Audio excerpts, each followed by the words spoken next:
Здравейте! Днешното видео е посветено на един български бранд, който открих наскоро. Вабо Арт Студио. Лицето зад него е едно прекрасно момиче, което прави ръчно изработени чанти, бижута и аксесуари.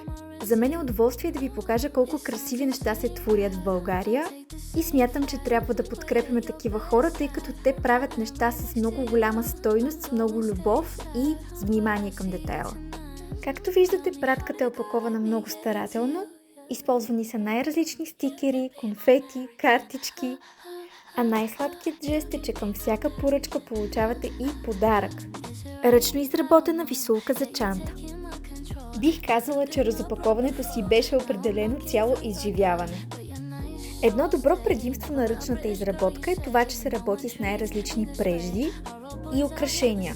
Постоянно се зареждат нови цветове, което означава, че вашият аксесуар може да бъде единствен по рода си.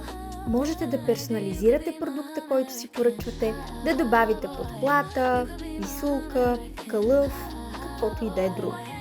Тук ви показвам чантичката, която си поръчах аз. Приятно ме изненада това, че имаше и допълнителна чанта за съхранение. Помислено е за абсолютно всичко.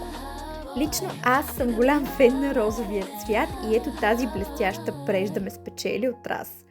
Носих чантата няколко пъти и вече получавам много комплименти. С удоволствие отново бих си поръчала.